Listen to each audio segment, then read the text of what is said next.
Welcome to N Pathak periodic lab. आज हम लोग जो है डी एंड एफ ब्लॉक का दूसरा वीडियो देखेंगे, जिसमें हम लोग जो है प्रिपरेशन ऑफ पोटासियम परमैंगनेट देखेंगे फ्रॉम पाइरोलुसाइट ओर। तो इसमें क्वेश्चन जो आता है, पाइरोलुसाइट ओर बोलेगा एक ऑर्गेनिक कंपाउंड, एक पाइरोलुसाइट ओर है, मैंगनीज का कंपाउंड है ना। उसको जो है KOH के साथ रिएक्शन किया जाता है एयर के प्रेजेंस में, कंपाउंड बी बनाता है। कंपाउंड बी का इलेक्ट्रोलाइटिक ऑक्सीडेशन करने से कंपाउंड सी बनता है। इसका रिएक्शन दिखाइए और इसको जो है ABCD को आइडेंटिफाई कीजिए। जैसे देखो, पहला पॉइंट, इसमें दो ही स्टेप हम लोग लेते हैं। पहला स्टेप ये है कि द फाइनली पाउडर्ड पाइरोलुसाइट ओर, मतलब manganese dioxide, is treated with potassium hydroxide in the presence of air to give potassium manganate along with water like this। देखिए MnO2 को हम लोग पोटासियम हाइड्रोक्साइड के साथ एयर के प्रेजेंस में हीट किए। ये भी पाइरोलुसाइड फाइनली पाउडर्ड होना चाहिए। तो ये बनाया पोटासियम परमैंगनेट, इसके साथ वाटर, यही बनाता है ना। We will get this one. तो अब जो है ये K2 होना चाहिए, K2MnO4, ठीक है। तो यहाँ पर 2 लगा करके यहाँ पर 4 कर दो, यहाँ 2 कर दो, और कितना हो गया, 4 ऑक्सीजन है, 4, यहाँ 2 लगाने से शायद हो जाएगा, 4 2 8 2 10, 4 4 8 2 10, ये बैलेंस हो गया। अब इसका एक्वस सॉल्यूशन मिलेगा पोटासियम मैंगनेट का। We will get aqueous solution of potassium manganate. अब K2MnO4 को KMnO4 में कन्वर्ट करने के लिए एक पोटासियम हटाना है, मतलब ऑक्सीडाइज करना है। इसका ऑक्सीडेशन जो है ओजोन के प्रेजेंस में भी होता है, Cl2 के भी प्रेजेंस में होता है, और इलेक्ट्रोलाइटिक ऑक्सीडेशन है, मैंने इलेक्ट्रोड यूज करके। तो इसमें जो अच्छा यील्ड होता है, ज्यादा मात्रा में बनता है, तो इलेक्ट्रोलाइटिक ऑक्सीडेशन के द्वारा, है ना तो Cl2 के ऑक्सीडेशन के द्वारा जो है गुड यील्ड मिलेगा, ना तो ओजोन के द्वारा। तो सेकेंड स्टेप में बोलता है K2MnO4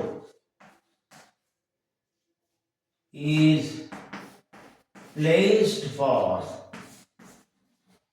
electrolytic oxidation to give KMn, मतलब MnO4 माइनस 2 माइनस, ठीक है। क्या है कि K2MnO4 जो है टूटा इलेक्ट्रोलाइसिस के द्वारा, ये ब्रेक डाउन हुआ, K2K प्लस और MnO4 2 माइनस, ये बना। अब MnO4 2 माइनस मतलब यहां पर +6 ऑक्सीडेशन स्टेट है, तो ये क्या करेगा, ये MnO4 माइनस में कन्वर्ट होगा, मतलब +7 ऑक्सीडेशन स्टेट में, बाय गेनिंग 1 इलेक्ट्रॉन। ये 1 electron gain of electron, plus यहाँ loss of electron, by losing 1 electron छोड़ा, 6 से 7 हो गया, तो बाय लूजिंग 1 इलेक्ट्रॉन। ये इलेक्ट्रॉन को पोटासियम आयन गेन करके पोटासियम बदलेगा, और वो KOH और वाटर से रिएक्ट करके KOH और H2 में, तो कैथो ये हुआ एनोड पे, ये हमको लॉस ऑफ इलेक्ट्रॉन ऑक्सीडेशन मतलब एनोड। तो this reaction will take place at anode, और कैथोड पे जो है पोटासियम आयन और इलेक्ट्रॉन गेन करके पोटासियम बनेगा, और उसके बाद ये वाटर के साथ कंबाइन करके KOH और H2 रिलीज करेगा, H2 जो है कैथोड पे डिपॉजिट होगा, माने इवॉल्व होगा। तो ये इलेक्ट्रोलाइटिक ऑक्सीडेशन के द्वारा हम लोग जो है ये MnO4 माइनस बनाते हैं। अब देखो पिछले साल का क्वेश्चन होगा कि यही से क्वेश्चन है कि इन दोनों में मतलब K2MnO4 और KMnO4 में कौन पैरामैग्नेटिक है। तो K2MnO4 में Mn+6 ऑक्सीडेशन स्टेट में है, तो ये Mn जो हुआ 3D1 और 4A0, और ये +7 ऑक्सीडेशन स्टेट में है, तो Mn का जो है +7 ऑक्सीडेशन स्टेट में इलेक्ट्रॉनिक कॉन्फ़िगरेशन जो होगा वो 3D0। It mean that there is no electrons, तो ये इलेक्ट्रॉन ही नहीं तो पैरामैग्नेट कहाँ से होगा।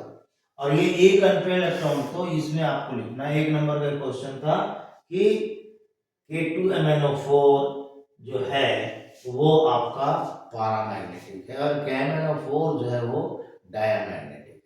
इसमें इस तरह का क्वेश्चन आया था, लेकिन ये जो है ABCD आइडेंटिफिकेशन में हो गया कि इससे जो हमने A बनाया, इसका इलेक्ट्रोलाइटिक ऑक्सीडेशन करके ये बना, और उसके बाद जो है हम ये बना रहे हैं। तो ये कलर के बारे में भी दे सकता है कि KMnO4 में जब एक भी इलेक्ट्रॉन नहीं है डी सबसेट में, तो व्हाई इट इज कलर्ड, तो वही चार्ज ट्रांजिशन को लेंगे। यहाँ DD ट्रांजिशन लिखेंगे तो गलत हो जाएगा।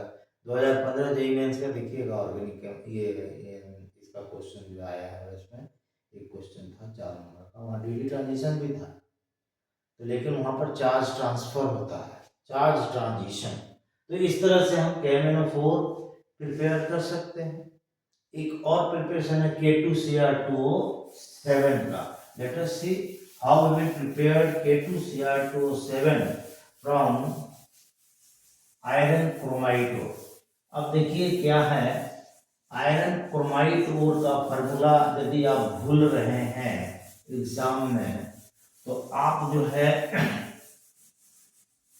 आयरन क्रोमाइड ओर में क्या होता है कि आयरन जो है +2 ऑक्सीडेशन स्टेट में भी है, +3 में भी, मतलब ये नॉर्मल स्पाइनल कंपाउंड की जैसा एक कंपाउंड होता है ना, जो कि AB2O4 मतलब AOB2O3 ये होता है। ये +2 ऑक्सीडेशन, ये +3 ऑक्सीडेशन। तो Fe ठीक है, आयरन हम लोग जो है आयरन क्रोमाइड ओर देख रहे हैं। Fe2CrO4 यही होता है इसका, Fe2CrO4 FeCrO4 यही होता है। तो इसमें ये जो है +2 ऑक्सीडेशन स्टेट में है और ये जो है +3 ऑक्सीडेशन, तो FeO.Cr2O3 यही फॉर्मूला होता है। FeCr2O4 ये आयरन क्रोमाइड होता है, ये नॉर्मल स्पाइनल कंपाउंड है। यदि इसको भूल रहे हैं तो रिकॉल करने का तरीका ये Ab2O4, ये +2 वैलेंस है, +3 है, क्या हो गया AOB2O3। तो ये देखो FeCr2O4 FeO.Cr2O3, तो ये डाइवैलेंट है, ट्राइवैलेंट है। तो डाइवैलेंट कैटायन जो है टेट्राहेड्रल बॉन्ड में और ट्राइवैलेंट कैटायन ऑक्टाहेड्रल बॉन्ड में, क्योंकि आपका सॉलिड स्टेट चैप्टर हट गया है, इसलिए वहां पर आपको पढ़ना था। तो this one is an example of normal spinal compound, और ये जो है आपका आयरन क्रोमाइड है। इससे हमको K2Cr2O7, तो कभी क्वेश्चन आता है कि write 3 steps only to show the preparation of potassium dichromate. तो कुछ नहीं करना है, हम लोग को आयरन क्रोमाइड से जब बनाना है तो बनाना है, देखिए ये एक नॉर्मल स्पाइनल कंपाउंड हुआ, इसमें FeCr2O4 ले लिया, मतलब ये FeO.Cr2O3। अब इसको देखो, पुराना यदि आप प्रिपरेशन पढ़ेंगे तो वहां पर NaOH लेते थे और नए में आपको सोडियम कार्बोनेट लेते हैं, और इसको एयर के प्रेजेंस में रिएक्शन करते हैं, थोड़ा सा चेंज होगा। सबसे पहले ये सोडियम क्रोमेट बनाएगा Na2CrO4, उसके बाद ये Fe2O3 बनाएगा, उसके बाद ये कार्बन डाइऑक्साइड रिलीज करेगा। यदि NaOH लेंगे तो H2O रिलीज होगा। बस यही चीज है अंतर, और कोई अंतर नहीं है। तो ये सोडियम क्रोमेट हुआ। जब इसको ठंडा करेंगे तो ये आप Fe2O3 है, Fe2O3 फेरिक ऑक्साइड, ये सेटल डाउन हो जाएगा ठंडा करने पे, छान कर रख लीजिए, गैस भाग गया, बच गया Na2CrO4। अब पहला स्टेप तो हो गया, राइट ओनली स्टेप्स होता है। तो सेकंड स्टेप में सोडियम क्रोमेट को Na2CrO4 को डाइल्यूट H2SO4 के साथ रिएक्शन करेंगे तो ये पहले बनाएगा सोडियम डाइक्रोमेट, सोडियम सल्फेट, और क्या बनाएगा, तो ये वाटर बनाएगा। अब क्या करेंगे कि on cooling sodium sulphate will crystallise out living behind aqueous solution of sodium dichromate.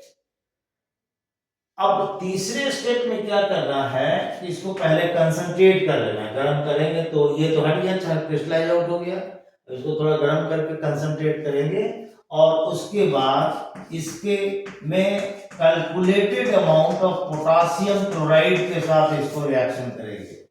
Potassium chloride का कैलकुलेटेड अमाउंट लेंगे, तब ये क्या करेगा, पोटासियम डाइक्रोमेट बन गया तीसरा स्टेप में, और सोडियम क्लोराइड निकल गया।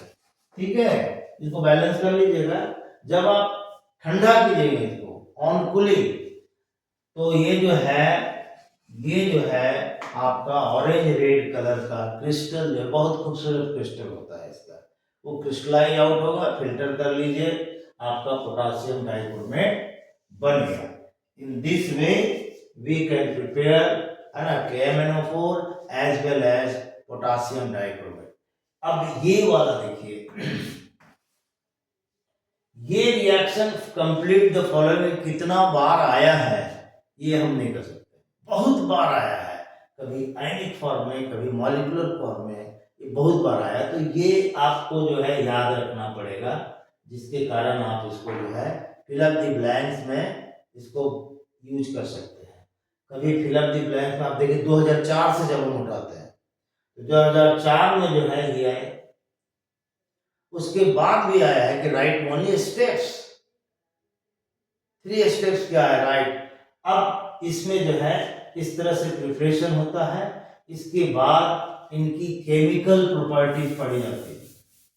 हाँ, इनकी केमिकल प्रॉपर्टीज पढ़ी जाती है, कैसे इसको हम लोग केमिकल प्रॉपर्टी में देखते हैं कि कैसे कैसे मेनली इसका हम लोग जो है ऑक्सीडाइजिंग प्रॉपर्टी देखते हैं, ऑक्सीडाइजिंग प्रॉपर्टी।